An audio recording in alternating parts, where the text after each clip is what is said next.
Well, it is such a pleasure to speak with you today. I was telling my best friend earlier, I said, guess who I'm talking to today? She said, who? I said, to Rhonda Jones. She was like, Portia. I said, yeah, girl, our girl, Portia. I love Girl, it. you've been my friend since you were Portia, but it is so good to finally get a chance to talk to you today. How are you doing? I'm amazing, sis. How are you? I'm fantastic. I'm fantastic. So, the Never Ever Met season two, Yes. friend, as if I feel like season two told season one, hold my beer. It definitely did. Definitely did. Mhm. So, first, talk to me about your excitement about season two. First of all, I'm just glad to be back. I'm glad they chose me as their host and to return for season two. That's first things first. This season, I think I came in a little bit more prepared. First season, it was my first time hosting.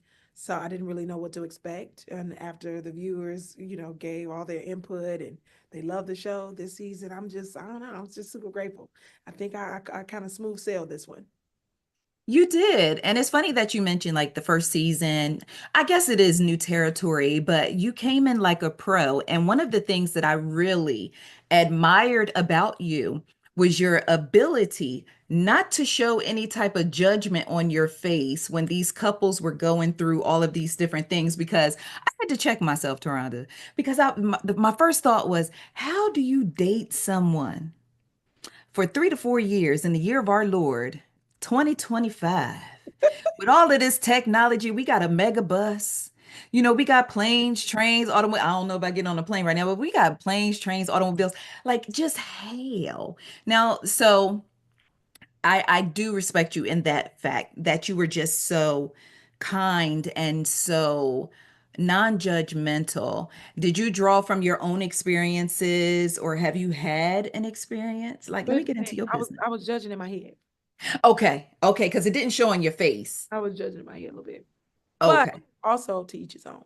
One thing I've never been was a judger. I don't judge anybody. Your thing is your thing. Because I've done some silly stuff in my past. Of course we all I have. loved Yeah. somebody and did some silly things for love. Oh, So to each his own. To each his own. That's your stuff. That ain't mine. I ain't got to carry that burden. That's yours. absolutely. Absolutely. So, what are you excited for viewers to see this particular season? Because there is so much I want to talk to you about in that premiere episode, but I can't ruin it. Like, I might have to call you on the side or something because, friend. And I honestly, and I always say this, and I say this about the first season as well. I'm just really excited for the viewers to learn, right? Mhm. What and what not to accept, what to look for, like when it comes to red flags, when it comes to green flags. Just pay attention. That's it. Pay attention. And it's funny Yeah. when you're watching other people's relationship or when you're watching other people's drama, we got a lot to say. And then you come Mhm. back and you, like you said, I gotta check myself because wait, did I think I kind of did something like that before. So it's Mhm. all about giving each other grace, but then also just learning how to move with grace, how to move with poise, and then also just take your experience. Get your experience. Get your experience. Okay, so aside from the show with you centering on you as the host, friend the fashions. I love your fashion sense. I always tell people I was raised by my great grandmother, so I'm serving senior realness sprinkled with a little bit of, I guess, I can't even say Forever 21 anymore. But where do you get this fantastic sense of style and fashion? So I went to school for fashion design. Well, I actually went to school for architectural drafting, but because I was always messing up the blueprints because I wasn't good with numbers. Okay. And then we eventually had to build like these mock homes. And because my numbers were always off, the house be leaning a little bit.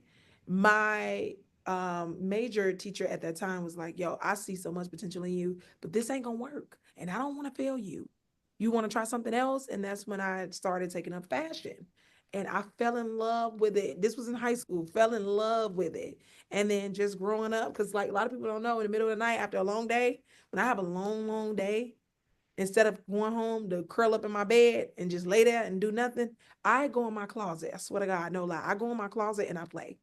I just love playing. I love expressing myself through my clothes, whatever that looks Yes, absolutely. So speaking of expression, Music. Girl, like what just what is it that you can't do? Let's just start there The because goal is to can't not do. We want to do okay, everything. The goal is to can't not do. We want to do it absolutely. all. I want to be so fluent in everything I touch.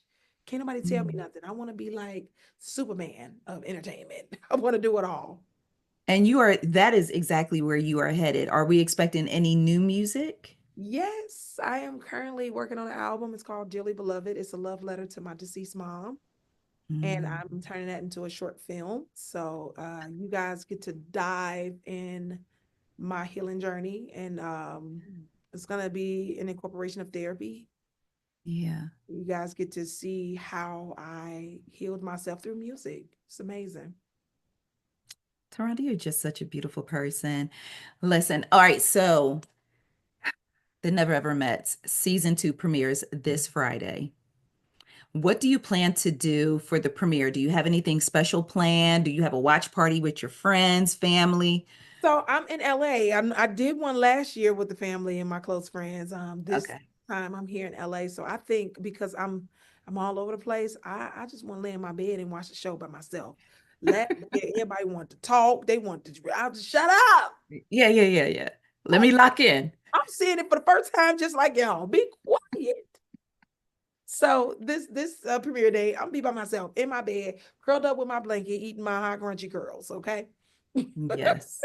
Well, I will definitely be locked in for the new season. And friend, you had to come back like mid-season so we can like dig into this. Like, I want to talk to you so bad about these relationships. So I need you to pinky promise me that you will come back mid-season so we can dive into some of these relationships, maybe midway. Maybe I can make some predictions of what I think gonna last. Because Whatever even you off want. first, even off of the first impressions, Ron, I'm like, my girl got her work cut out for her this season. Yeah, I ain't gonna let them. I'm not gonna let them stress me out. It's peace over everything over here. I'm not letting these crazy folks stress me out. I'm happy they to do not gonna my stress job. you. I'm happy to do my due diligence with guiding you guys to what you need. But after Hmm. that, when I go home, that's it. I turn it off. That's it. Y'all not gonna stress me. Absolutely. Absolutely. Well, I sincerely appreciate you taking time talking to me today. I am so excited about this new season. I'm excited to have you back as a host so we can get into more of your fashions and just more of your non-judgmental and loving advice for these couples as they navigate coming together after dating virtually for months and years. Toronto, have you ever dated virtually? No. And I'm a Cancer. You know, we lover girls. We clingy. We're Yeah. so clingy. I can't do it. I want to be in your skin. I want to touch you. I want to smell you. I want to touch you where you pee at. I want to do all that. I understand that. You? And it's funny because I was thinking as I was watching the series, there was a time when virtual dating was like, oh, girl, you met somebody on the internet. It was And forbidden. you know what I mean? And you would judge people like you met on Plenty of Fish or Match.com and all of those things. But now it's like the world that we live in. Everything is just social media and just virtual this and I'm talking to you virtually. Look at that. Yeah, we're in the matrix. It has its perks. Don't get me wrong. Absolutely. It has Absolutely. its perks, but I do feel like it's hindering a lot of people from being present and being authentic. Because you can be behind a computer screen, you could be whoever you want to be, you can go wherever you want to go. All you gotta do is edit, and you look like you in London, or you look Girl, like hit your right filters. you know what I mean. So it is an illusion to life. Mhm. But those who choose it, great. And those of us who still out here searching for a genuine connection, great. Hopefully we be the paradigm where we crack the matrix and get everybody else on board where it's like, all right, we got to be present. Because I feel like we're losing each other. Even with Yeah. friendships, you get a lot of people, you didn't invite me to this, cut off. Everybody just so quick that like everybody is just so temperament. Nobody is Mhm. patient, nobody is graceful. Everything is up, but because of the illusion that there's so much more out there when it's not. It's right here, present, Right. right in our faces. Love it. Real human connections. Experience Real. it. Yeah, Mhm. yeah. Yeah.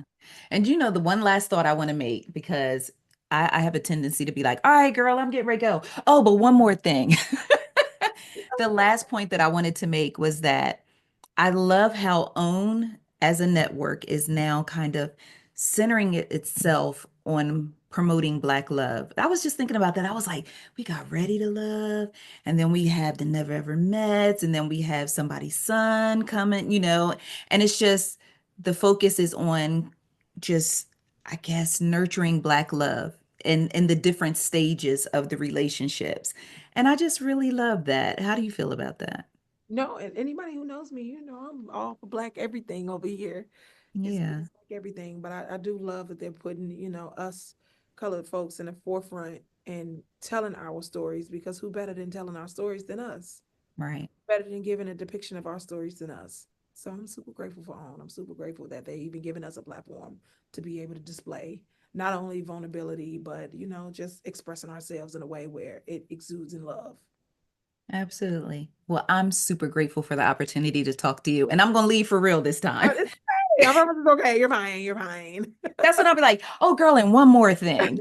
But no, we'll Okay. do that when you come back. I Okay. Thank definitely want to you. talk to you after No, these seasons please, roll out. please talk to Jackie, talk to Sean, whoever you need to talk to. I'll come back. I don't mind. All right. All right. And I just gave you congratulations a on preview. everything. Yes, listen. Yes, thank you. All right. And it was great speaking with you, and I hope to talk to you soon. And everyone, tune in Friday night. Never Ever Met season 2 with our beautiful host, Miss Rhonda Jones. Thank you. All right. Talk to you soon. Hey, bye. Have a good one on purpose. All right. You too. Bye bye.